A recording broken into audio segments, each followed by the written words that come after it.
आज की कहानी है बुद्धि का चमत्कार। एक बार किसी राजा के दो मंत्रियों में वाद विवाद हो गया। एक कहता था कि धन की प्राप्ति व्यापार से होती है, दूसरा कहता था व्यापार से नहीं, बुद्धि से धन प्राप्त किया जा सकता है।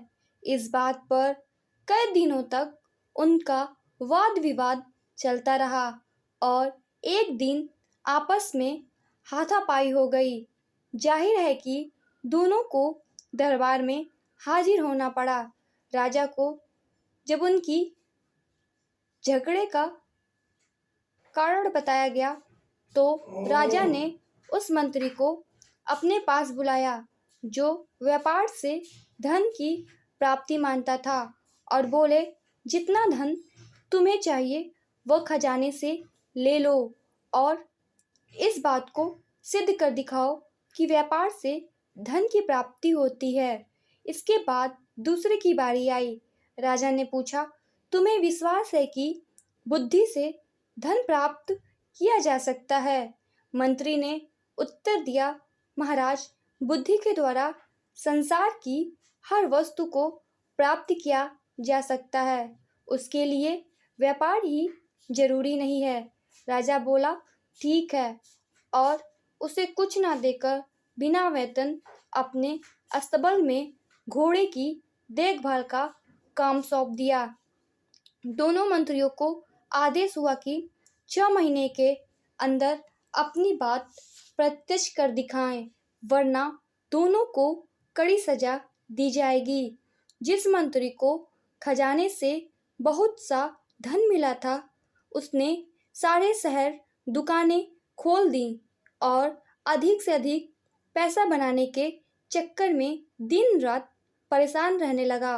जबकि दूसरा अस्तबल में बैठकर सोचने लगा कि किस तरह पैसा बनाया जाए।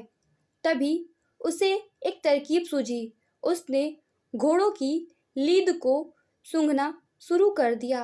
राजा के अस्तबल में 700 घोड़े थे और हर घोड़े पर एक सवार नियुक्त किया गया था।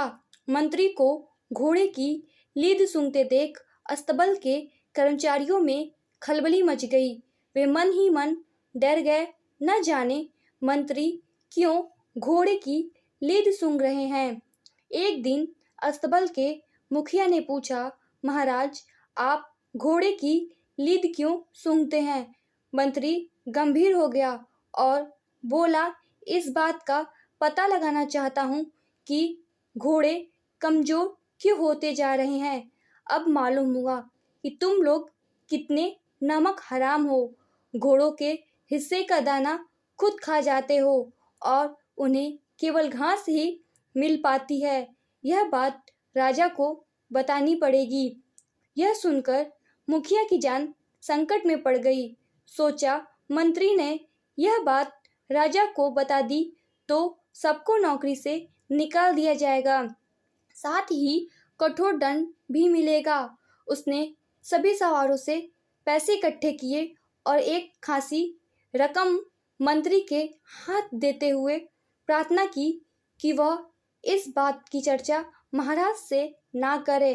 कुछ ही दिन के अंदर मंत्री ने हजारों रुपए लाकर राजा के सामने रखा।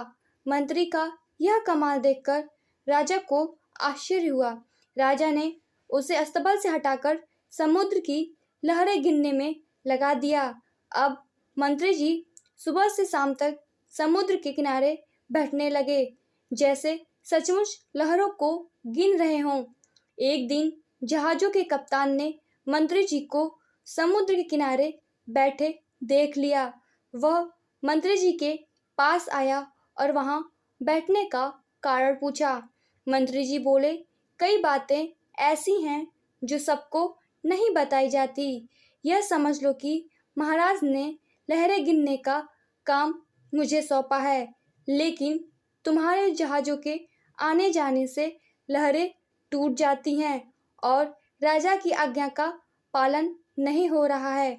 यह सुनकर कप्तान डर गया, कहीं मंत्री जी ने राजा से शिकायत कर दी तो मुसीबत खड़ी हो जाएगी। यह सोचकर उसने अपने मल्लाहों से बहुत सा धन इकट्ठा किया और मंत्री के हवाले करते हुए बोला कि महाराज से इस बात का जिक्र ना करें। मंत्री मन ही मन प्रसन्न हुआ। अगले दिन उसने बहुत सा धन लाकर राजा के सामने रखा तो राजा चकित रह गए और सोचने लगे अब क्या किया जाए। उसे कहीं ऐसी जगह फिट करना चाहिए जहां थोड़ा भी आमदनी ना हो। राजा ने उसे समुद्र तट से हटाकर रात में तारे गिनने का काम दे दिया। अब तो रोज ही मंत्री महोदय शाम के वक्त घर से निकल पड़ते और रात भर आसमान में आंखें गड़ाकर बस्ती में घूमने लगे। अचानक एक रात मंत्री जी उस बस्ती में पहुंचे जहां नगर के धनी व्यक्ति ऊंची हवेलियां बनाकर रहते थे। लोगों ने देखा आसमान में आंखें उठाए मंत्री जी गली कूंचों में घूम रहे हैं। लोगों ने पूछा, महाराज इस आधी रात में आसमान की तरफ क्यों ताक रहे हैं? आप आसमान की तरफ क्यों ताक रहे हैं? मंत्री जी की आंखों से आंसू भर आए। वे बोले, आसमान में उठी हुई इन हवेलियों को देख रहा हूँ। इतना कहकर वे फुट फुट कर रोने लगे। लोगों ने कहा, इसमें रोने की क्या बात है? मंत्री जी ने उत्तर दिया, रोना इसलिए आ रहा है कि इतनी सुंदर हवेलियों को बहुत जल्दी गिरा दिया जाएगा। फिर लोगों ने पूछा, ऐसा किस लिए? पूछने पर मंत्री जी ने बताया कि महाराज ने मुझे तारे गिनने का काम दिया है और तुम्हारी इन ऊंची हवेलियों के कारण मुझे इस काम में असुविधा हो रही है, इसलिए इन्हें गिराना पड़ेगा। तभी राजा की आज्ञा का पालन किया जा सकता है। नहीं नहीं, ऐसा नहीं हो सकता। बस्ती के लोग मंत्री जी के आगे हाथ जोड़कर बोले, आप महाराज को समझाइए कि ऐसा नहीं होगा। बिना इन्हें गिराए भी तारों को गिना जा सकता है। हवेलियां गिरा दी गई तो हम लोग उजड़ जाएंगे। आप जितना चाहे पैसा चाहते हैं हमसे ले लीजिए, वह हमसे लें, लेकिन इन हवेलियों को गिरा दी गई तो हम लोग उजड़ जाएंगे। आप जितना पैसा चाहते हैं वह हमसे लें, लेकिन इन हवेलियों को बचा लीजिए। अच्छा, कोशिश करूँगा। इस बार मंत्री जी ने बहुत बड़ी रकम बस्ती के लोगों से निकाल ली और उसे लाकर राजा के सामने पटक दिया। मंत्री की इस विलक्षण बुद्धि पर राजा की आंखें खुल गईं। उसे विश्वास हो गया कि मंत्री ने सच कहा है। बुद्धि के द्वारा संसार की हर वस्तु को प्राप्त किया जा सकता है। 6 महीने के अंदर मंत्री ने अपनी बात को प्रत्यक्ष कर दिखाया। इससे राजा बहुत प्रसन्न हुआ और उसे अपने दरबार का मुख्यमंत्री बना दिया। दोस्तों, अगर आपको यह कहानी पसंद आई तो इस चैनल को लाइक और सब्सक्राइब करें। धन्यवाद।